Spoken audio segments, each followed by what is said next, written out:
A data center fuel system is an active, deterministic machine. It is a highly controlled process demanding precise logic, tight parameters, and constant verification. This schematic exposes the flaw in backup capacity. Bolting redundant pumps together achieves nothing if they share a manifold, electrical bus, or flat network. One fault takes down the group. True reliability requires selective resilience. Segregating isolated pathways ensures a short has zero physical effect.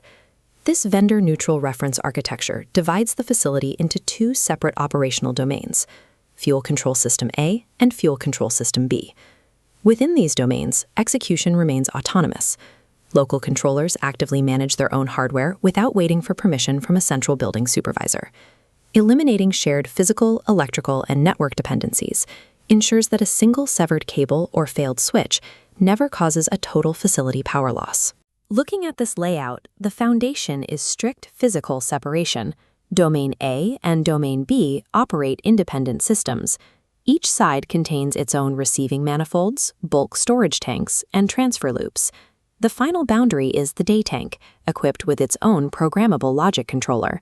This local PLC serves a single purpose: monitoring its specific engine load and protecting its local fuel supply. To defend against tank overflow, the system uses a dedicated mechanical high-level float switch. If the master network fails, this switch physically severs the fill path. It snaps the inlet valve shut the moment fluid reaches the limit, requiring no software intervention. The capacity inside these tanks is defined strictly by usable volume. We calculate this by explicitly subtracting the tank's dead stock, thermal expansion allowance, and the unusable fuel sitting at the bottom. Isolating the day tank's protective logic from the global network guarantees that even during a total facility communications blackout, fuel continues to reach the engines and spills are contained. The digital architecture enforces strict command authority. Exactly one controller is authorized to write an output command to a specific valve or pump at any time. This one writer rule eliminates split-brain scenarios, where redundant processors actuate hardware simultaneously. Furthermore, building management systems operate in a strictly read-only capacity.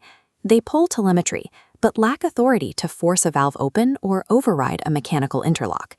Relying on signals just because a packet is present introduces severe risk. A frozen value might appear correct while reporting a falsehood.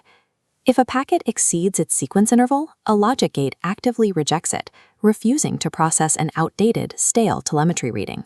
Every incoming analog signal is subjected to strict validation, demanding a sequential ID, an active digital heartbeat, and a fresh timestamp. Deterministic data qualification ensures the control system never executes a critical fuel routing decision based on ghost states. This logic tree maps the fuel request sequence. When a day tank drops, the local PLC generates a demand call with a timestamp and sequence ID. The master fuel PLC receives and validates the call, verifying the heartbeat and ensuring no active safety lockouts. It issues fill permission, and the day tank opens its inlet valve. The sequence halts here until the master PLC receives physical proof that the valve has successfully opened. With the path verified, the master issues the command to spool up the variable speed transfer pump. An electrical run contact is insufficient. The system mandates process proof, a measured rise in header pressure or physical flow confirming that fluid is actively moving.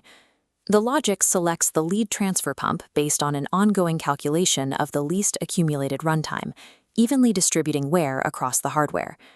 As overlapping demands arrive from multiple generators, the variable speed drive regulates the pump speed, dynamically maintaining target pressure within the supply header. When demand clears, the controller initiates destaging. It applies specific hysteresis delays to smoothly ramp down the drives, preventing the motors from short-cycling. If an operator selects manual control, it bypasses the automated routing, but strictly retains hardwired emergency trips, high lockouts, and the requirement for two-person verification. Enforcing physical pressure proofs and explicit digital handshakes at every step systematically removes the risk of deadheading pumps against closed valves or overfilling destination tanks. Defending the footprint requires hydrocarbon sensing cables laid across the facility, hard mapped to specific addressable zones. By measuring electrical resistance along the wire, the controller definitively distinguishes between an actual fluid leak, a physically severed cable, or a simple drop in network communication. A global plant shutdown in response to a localized fault is a dangerous default setting. We require a targeted response. This cause and effect matrix determines the logic for selective isolation. Every hazard location correlates to specific valves and pumps.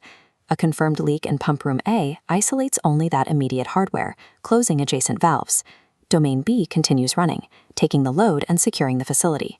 Hardwired fire circuits take absolute priority. An emergency stop physically drops the power to the local pumps instantly, bypassing the software loops entirely.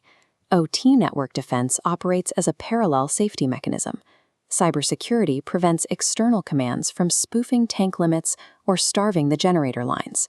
We strictly segment the network traffic. If all digital communication is compromised, the hardware drops into a fail-safe state, snapping all critical valves into their safest mechanical positions. By linking targeted hazard isolation with strict network boundaries, an isolated spill or a digital intrusion remains confined, keeping the critical load online. This architecture demonstrates concurrent maintainability, satisfying the core requirements of Tier 3 and TIA 942C alignment.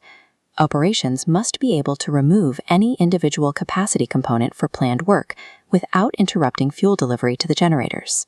Isolating a primary control power source triggers a seamless transition to the redundant supply, preserving absolute process authority without dropping a single command. Validation begins with factory acceptance testing. Engineers simulate bad telemetry, broken cables, and logic failovers to confirm the software responds deterministically. Site acceptance testing proves the physical installation, executing hardware loop checks, calibrating instruments, and measuring the exact mechanical stroke time of every valve. Integrated systems testing completes the cycle, artificially inducing extreme faults and cross-domain failovers under maximum simulated engine load. By enforcing strict local autonomy, independent command paths, and deterministic verification, a volatile hydrocarbon supply becomes an unbreakable foundation for continuous operation.